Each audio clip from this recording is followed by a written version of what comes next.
या 15 जनवरी को देश भर में मनाए जाने वाले मकर संक्रांति के त्योहार को देश के अलग अलग कोने में अलग अलग नाम से जाना जाता है।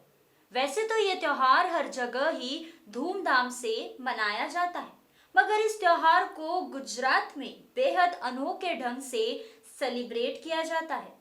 गुजरात में इस त्योहार को उत्तरायण के नाम से जाना जाता है और इस मौके पर गुजरात के अलग अलग शहर में जैसे वडोदरा, राजकोट, गांधीनगर और अहमदाबाद में पतंग उड़ाई जाती है। ये त्योहार अहमदाबाद में और भी बड़े स्तर पर मनाया जाता है और हर साल हफ्ते भर के लिए यहाँ पतंगों का मेला लगता है। इस दौरान अहमदाबाद का आसमान पतंगों से सज जाता है और देश विदेश से लोग यहाँ पर पतंग उड़ाने की प्रतियोगिता में हिस्सा लेने आते हैं। आपको बता दें कि अहमदाबाद में काइट फेस्टिवल मनाया जाता है। इस त्योहार के दौरान अहमदाबाद की रौनक ही कुछ और हो जाती है और यहाँ पर घूमने का मजा दोगुना हो जाता है। अहमदाबाद में लगने वाले पतंगों के मेले की सबसे खास बात यह है कि यहाँ पर आदमी और महिलाएं दोनों ही पतंग उड़ा सकते हैं। हालांकि भारत में पतंग उड़ाने का खेल हमेशा से पुरुषों की जागीर रहा है, मगर उत्तरायण के मौके पर बच्चे से लेकर बूढ़ा तक और मेल फीमेल हर कोई यहाँ पतंग उड़ाता दिख जाता है। इस फेस्टिवल में लोग तरह तरह की पतंग उड़ाते दिख जाते हैं।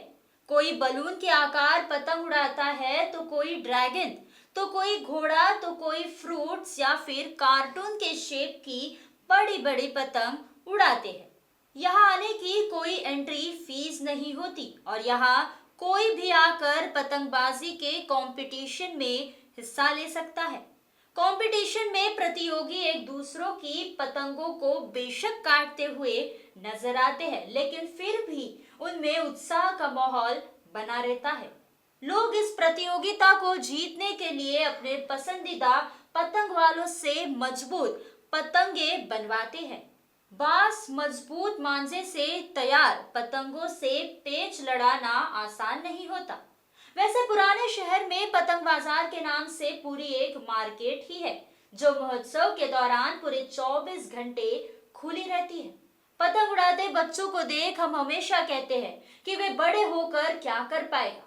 भारत में पतंग उड़ाना भले ही शाही खेल रहा हो, मगर इसे अब ज्यादा अच्छा नहीं माना जाता और घरों में बच्चों को पतंग उड़ाने से रोका भी जाता है। मगर आपको जानकर हैरानी होगी कि भारत एक ऐसा देश है जहां पर पतंग उड़ाने का इंटरनेशनल कंपटीशन होता है। इस प्रतियोगिता में देश विदेश के मशहूर पतंगबाज आते हैं और अपनी खूबसूरत पतंगों से आसमान को सजाते हैं। आपको जानकर हैरानी होगी कि गुजरात भारत का सबसे ज्यादा पतंग उड़ाने वाला राज्य है और यहाँ केवल पतंग के व्यापार से तकरीबन 2 लाख से ज्यादा लोगों को रोजगार मिल रहा है। साथ ही इससे हर साल करोड़ों का टर्नओवर भी मिलता है। यहाँ हर साल England, Argentina, Australia, Brazil, Belarus, Belgium, Bulgaria, Cambodia, Canada, France, Indonesia, Israel, Italy, Macau, Switzerland जैसे देशों से पतंगबाज आते हैं। अगर आप यहाँ इस फेस्टिवल में हिस्सा लेने आ रहे हो, तो आप फेस्टिवल के साथ गुजरात की संस्कृति और कला से भी रूबरू हो सकते हैं, क्योंकि इस दौरान यहाँ पर तरह तरह के सांस्कृतिक कार्यक्रम भी होते हैं। पतंग उड़ाने की परंपरा पर्सिया से आए मुस्लिम व्यापारियों और चीन से आए बौद्ध लोगों की देन है। कहते हैं नवाबों के जमाने में पतंग उड़ाना मनोरंजन का एक अच्छा माध्यम हुआ करता था, लेकिन आज हर कोई पतंग उड़ा सकता है, क्योंकि अब ये नवाबी खेल नहीं बचा। इसे तो अब भारत में अच्छा भी नहीं माना जाता। अगर आप जनवरी महीने में गुजरात यात्रा पर है, तो बिना किसी रोक टोक इस कंपटीशन में शामिल हो सकते हैं। गुजरात में 2 इंच से लेकर 12 फीट तक की पतंगे बनाई जाती है। इनकी विदेशों में भी काफी डिमांड है। गुजरात के आनंद जिले का खंभात शहर तो पतंग निर्माण के लिए ही जाना जाता है। यहाँ के कारीगरों को पतंग निर्माण की कला विरासत में मिली हुई है। ये कारीगर हमेशा पतंगों को नए नए और आकर्षक रूप देते रहते हैं, जिससे पतंगबाजों में उत्साह बना रहता है। अब तो पतंगों के निर्माण में आधुनिक टेक्नोलॉजी का उपयोग होने लगा है।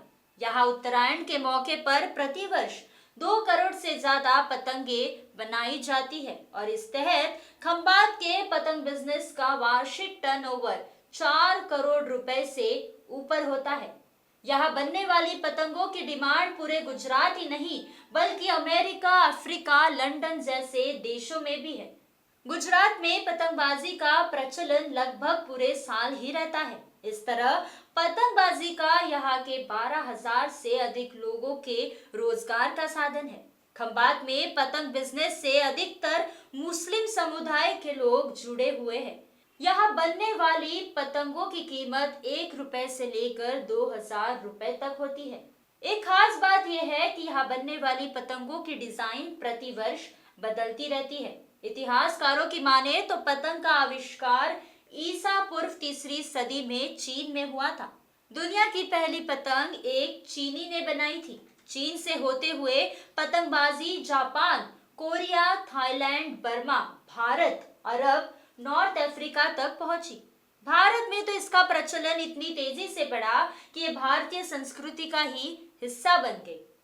चीन में किंग राजवंश के शासन के दरमियान पतंग उड़ाते समय उसकी डोर हाथ से छूटने पर अपशकुन माना जाता था।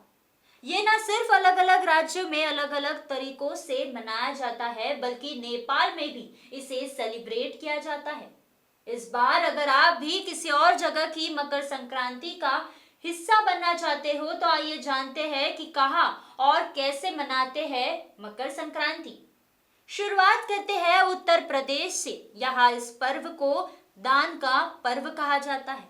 इसे 14 जनवरी को मनाया जाता है। मान्यता है कि इसी दिन से यानी कि 14 जनवरी मकर संक्रांति से पृथ्वी पर अच्छे दिनों की शुरुआत होती है और शुभ कार्य किए जा सकते हैं। संक्रांति के दिन स्नान के बाद दान देने की परंपरा है। गंगा घाटों पर मेलों का भी आयोजन होता है। पूरे राज्य में इसे खिचड़ी के नाम से जानते हैं। राज्य में इस दिन हर जगह आसमान पर रंग बिरंगी पतंगे लहराती हुई नजर आती है।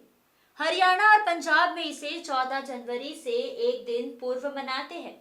वहां इस पर्व को लोहड़ी के रूप में सेलिब्रेट करते हैं। इस दिन अग्निदेव की पूजा करते हुए तिल, गुड़, चावल और भुने मक्के की उसमें आहुति दी जाती है। ये पर्व नई नवेली दुल्हनों और नवजात बच्चे के लिए बेहद खास होता है। सभी एक दूसरे को तिल की बनी मिठाइयाँ खिलाते हैं और लोहड़ी लोकगीत गाते हैं। बंगाल में इस पर्व पर गंगा सागर पर बहुत बड़े मेले का आयोजन होता है। यहाँ इस पर्व के दिन स्नान करने के बाद तिल दान करने की प्रथा है। कहा जाता है कि इसी दिन यशोदा जी ने श्री कृष्ण की प्राप्ति के लिए व्रत रखा था। साथ ही इसी दिन माँ गंगा भगीरथ के पीछे चलकर कपिल मुनि के आश्रम से होते हुए गंगा सागर में जा मिली थी। यही वजह है कि हर साल मकर संक्रांति के दिन गंगा सागर में भारी भीड़ होती है। बिहार में भी मकर संक्रांति को खिचड़ी के ही नाम से जाना जाता है। यहाँ भी उड़द की दाल, चावल, तिल, खटाई और ऊनी वस्त्र दान करने की परंपरा है। इसके अलावा असम में इसे माघ बिहू और भोगाली बिहू के नाम से जानते हैं। तो वही तमिलनाडु में तो इस पर्व को 4 दिनों तक मनाया जाता है। यहाँ पहला दिन भोगी पोंगल, दूसरा दिन सूर्य पोंगल, तीसरा दिन मट्टू पोंगल और चौथा दिन कन्या पोंगल के रूप में मनाया जाता है। यहाँ दिनों के मुताबिक पूजा और अर्चना की जाती है। राजस्थान में इस दिन बहुएं अपनी सास को मिठाइयाँ और फूल देकर उनसे आशीर्वाद लेती है। इसके अलावा वहाँ किसी भी सौभाग्य की वस्तु को 14 की संख्या में दान करने का अलग ही महत्व बताया गया है। महाराष्ट्र में इस दिन गुड़ नामक हलवे को बांटने की प्रथा है। तो इस तरह पूरे भारत में इस पर्व को अलग अलग तरह की परंपराओं के साथ मनाया जाता है।